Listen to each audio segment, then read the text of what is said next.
මේ නෙට් එක අංගලට කොටු හදලා තියෙන හින්දා පොළ කොඩු වීමට අහිතකර මේකෙන් අවු වැටුණට මේකෙන් 150ක් අඳුර වෙනවා. ඒ හින්දා ආලෝකයේ 150යි මෙන්න මේ පොළොවට වැටෙන්නේ. ඒ කියන්නේ මෙන්න මේ බ්ලොග් ගාල් වලට තමයි අපි මෙන්න මේ ඉම්ප්‍රූව්මන්ට් එක සවි කරගන්නේ. දවසක් යාළුවනේ හිරු ප්ලාන් නර්සරි YouTube channel එක වෙත ඔබ සාදරයෙන් පිළිගන්නවා.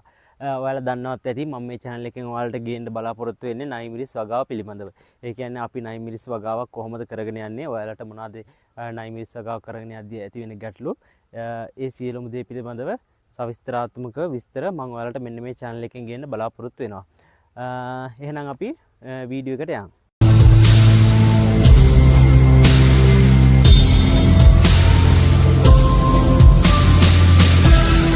හොඳයි යාළුවනේ, අපෙන් ගොඩ දෙනෙක් අහලා තිබුණා අපි කොහොමද නයිමිරිස් වගාවකට මෙන්න මේ වගේ නෙට් හවුස් එකක් හදාගන්නේ කියලා. ඔයාලට පේනවා ඇති මෙන්න මේ පොලි ටනල් එකක් තියෙනවා. මෙන්න මේ ටනල් එකේ මෙන්න මේ උඩ පොලිතීන් එක නැතුන්, ඒ කියන්නේ UV treated පොලිතීන් එක නැතුව මේකට මෙන්න මේ දාලා තියෙන ෂේඩ් නෙට් එක පාවිච්චි කරා නම් මේක නෙට් හවුස් එකක්. නෙට් හවුස් එක යන්නේ ඒ විදිහටමයි. වෙනසකට තියෙන්නේ මේකේ උඩට පොලිතීන් එක තියෙනවා විතරයි. මම ඔයාලට කියලා දෙන්නම් එතකොට මේක කොහොමද අපි සකස් කරගන්නේ කියලා. අපි මේ නෙට් හවුස් එකේ ඔයාලට පේනවා ඇති මෙන්න මේ නෙට් හවුස් එකේ දිග අත තමයි මේ තියෙන්නේ. දිග අතට අපි අඩි 10න් 10ට මෙන්න මේ බට යොදාගෙන තියෙනවා. කණු වලට අඩි 10න් 10ට යොදාගෙන තියෙනවා. ඊට පස්සේ ඔයාලට ගත්ත ගමන් මෙන්න මේකේ පළල තියෙනවා අඩි 10ක්. අඩි 10ක් නිසා අපි මැදට සපෝටර්ස් දාලා නැහැ. ඔයාලට මේක අඩි 20ක් වගේ ගන්නව නම් ඔයාලට මැදට සපෝටර්ස් ටිකක් දාගන්නත් පුළුවන්. ඒ කියන්නේ ටනල් එක ඇතුල් පැත්තේ. මම දැන් කියලා දෙන්නම් ටනල් එක ඇතුළට ගිහිල්ලා ඇතුළේ වැඩ කොහොමද වෙන්න ඕනි කියලා. මේ යාළුවනේ ඔයාලට පේන්නේ මෙන්න මේ නෙට් හවුස් එකේ ඇතුළත පෙනුම. දැන් ඔයාලට පේනවා ඇති අපි අඩි 10න් 10ට කණු සවි කරගෙන මෙන්න මේ ඉම්ප්‍රූව්මන්ට් එක සවි කරගෙන තියෙනවා. ඔයාලට ගැටලුවක් ඇති මේ ඉම්ප්‍රූව්මන්ට් එක අපි පොළොවට කොහොම සම්බන්ධ කරගන්න කියලා. මේ ඔයාලට පේනවා ඇති මේ අපි බ්ලොග් ගල් පේලියක් අල්ලලා තියෙනවා. මෙන්න මේ පොළොවට බ්ලොග් ගල් පේලියක් අල්ලලා තියෙනවා.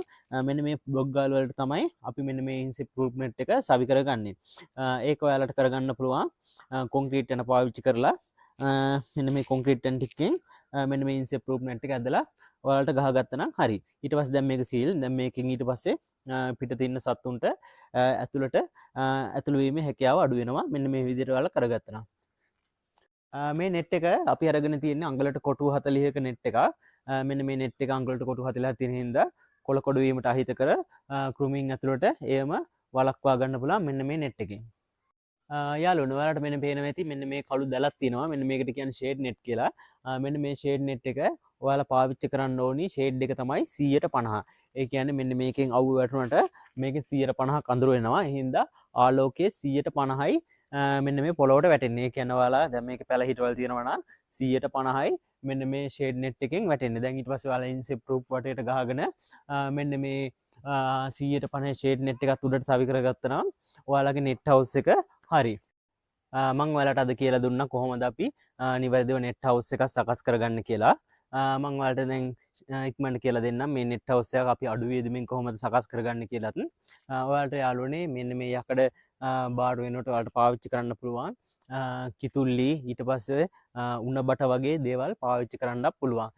ඊට පස්සේ යාළුවනේ ඔයාලට උඩට මෙන්න මේ හරස් අතර ඔයාලට මෙන්න මේ නෙට් එකේ ලොකු බරක් වැටෙන්නේ නැති නිසා ඔයාලට කම්බි වගේ දේවල් පාවිච්චි කරලා මේකේ වියදම අඩු කරගන්නත් පුළුවන්.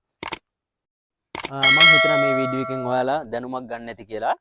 මේ වීඩියෝ එක හොඳයි නම් වීඩියෝ එකට ලයික් එකක් දාන්න.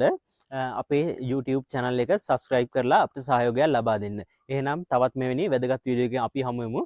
එතෙක් ඔබට සුබ දවසක්.